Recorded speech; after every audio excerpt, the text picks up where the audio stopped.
Dean Cain joins us from Spain. Talk about what he's up to now. Omarosa, Alex Jones, the transgender candidate who just won Vermont's primary, and also that 57% of Democrats view socialism favorably.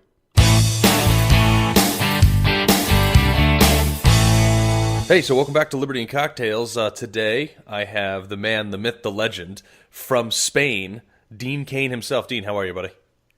I'm good. More than myth, really. More than myth. You did fly, allegedly. Allegedly. It's a myth. It's a myth. Yeah, so what are you up to these days, man? Oh, man. I am traveling and working a lot, and I tend to be able to work my work and some vacation time in together. I'm currently in Spain where I have a home. My son's mother is from Spain, and so I'll spend a lot of summer times here. I'll try to make that happen. He's 18. He just graduated from high school. So out here in Spain, he's able to go into all the nightclubs and the bars and things like that. So he's having a blast, but he's really way more controlled than I would have been at 18.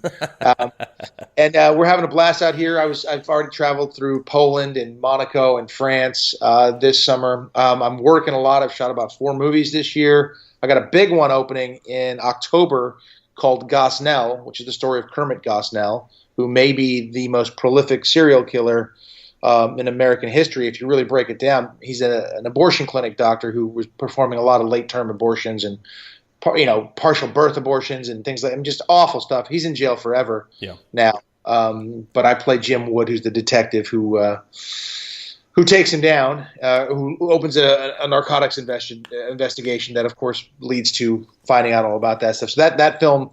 At least you play the good guy. Yeah. Oh, yeah. I played definitely the good guy. This film comes out October 12th, I think. And it's a big deal because it was a big crowdfunded project, and then we couldn't find distribution for it. And now we have distribution because nobody wanted to mess with the subject matter. Yeah. There's a lot of people out there that won't touch this abortion thing. I got in an argument with someone the other day. I was like, they were liberal, and I was, I'm not like a drum-beating pro-lifer, but I do believe that abortion is not for me. It's not a great thing.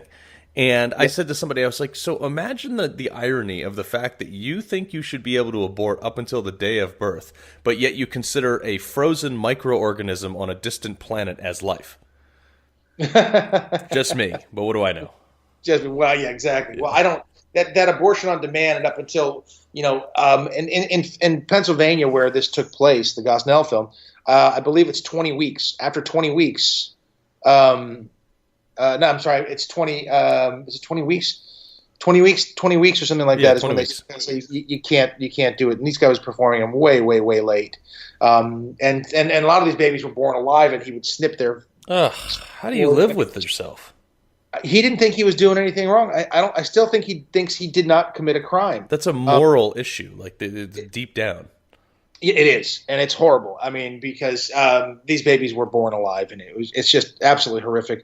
But the film doesn't show it. Talks about that and discusses it. But the film is shot in such a way as you don't see these things, but you learn about them and you understand the horrors. And I think it's going to be a well-received film. I think we're coming out in like 700 theaters or something like that. So I'm excited for it to be out there. I'm excited to talk about it. But I'll barely have been back in the States. I don't go back to the States till late September. So I'll be over here in Europeville until then. Oh, snap. Well, I tell you what, I've been to Europe. It's not my favorite place. There's a couple places. Actually, my wife was like, we should go to Saint-Tropez and drink rosé, and I was like, no. I was like, I'm gonna stay in America. But no, I mean, my wife is much more cultured than I am. So it's fun to do. I was just there in Saint-Tropez drinking rosé all day. With your pinky up? I was pinkies up, and a friend of mine's yacht. That's the way to do it. Yeah. But it was your friend's yacht. That's also the way to do it. Your friend's yacht. So I was there. It's nice. It's a good thing. I mean, I travel the world. I'm always abroad. I've been this year to like 9 different countries, and I'm always traveling. But I kiss the ground when I get back to the United States of America every time. Yep. Well, I tell you, I was in Europe a little while ago, I think 07 or 09, and it was in 07. I went and worked out in the original Arnold Schwarzenegger gym in Austria, and that was that. I've tapped Europe out. There is no other thing in Europe I want to do. Yeah, that's pretty big though. That's a biggie. That's pretty huge. Yeah, and I honestly like where you look at this gym and it's like some iron piping for pull-up bars coming out of a stone wall that's a 30 by 30 foot gym, if that. I mean, it's tiny, and that's where the man got the start. Yeah, you can do it anywhere if you're that determined. You can do it anywhere. And of course, he came to the country where you don't, no matter where you were born, where you're from, what your ethnicity is, what your education, you can still achieve if you work real hard, and he did it. Well, you and I went and grabbed a quick workout when I was out in your side of the coast. Yes, that was January, December, somewhere in there. Yeah, that was a good time. Well, so it's hard to figure out December and January when you're in California. They're all the same. It might as well be the summer. Exactly. It's unbelievable. Which, by the way, your view is absolutely incredible. Sometimes I have a picture of that, and I showed somebody that the other day. I was like, "Yo, check out this view," and they were like, "Wow!" Every day. Yeah, I'm a very blessed guy, and I know it, and I celebrate that. Yep.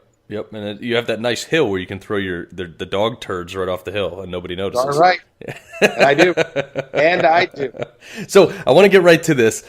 Fox News released a poll that said, within the Democratic Party, 57% of the Democratic Party views socialism positively.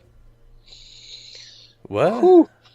Well, that tells me a number of things. It tells me, number one, they don't understand socialism. They don't understand socialism as a real economic policy, or in general terms, and in specific terms, they don't understand how socialism has failed at every single instance it's ever been attempted to be put in place. And I've heard the argument, well, that's not real socialism. Baloney. Socialism, when you give that power to that select few people, power corrupts, and absolute power corrupts absolutely. Look at Venezuela. It's an absolute joke, and it tells me that these people haven't really learned what it is. And that does point directly to a failure within our educational system, that people don't understand that. Well, the other thing too that I think is hilarious is that all these Ocasio-Cortez and things like that.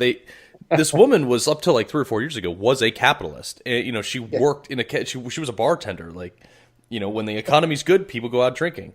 And the irony is that every socialist thinks that, well, we can do it better. We can do it differently. Yeah. It's like that is the famous last words of every socialist country. Yes. Well, every socialist country has had last words because they've never worked. Exactly. And that's the way capitalism is the greatest economic system that has ever existed. It's created more wealth, lifted more people out of poverty than any other system in the history of mankind, and it's what works best. Now, are there things that we do that are seen as social programs? Of course. There are things that we do. Something like Social Security, though, is completely insolvent, and it's become out of control, and it needs to be rectified, and nobody wants to touch that. But I mean, socialism on its face, it just doesn't work. It never works. It removes incentive. It when you collectivize everything, when you nationalize everything, it never ever works. Yeah, well, people say, well, healthcare is, these other countries have healthcare that's socialized and things like that. It's like, yes, the government had its chance with socialized healthcare. They called it the VA, and that worked out swimmingly. But additionally, these Nordic countries, if you look at the progress of their economic boom and their growth and everything like that, it all happened before they put in these big government high tax socialist policies. They've stagnated since then.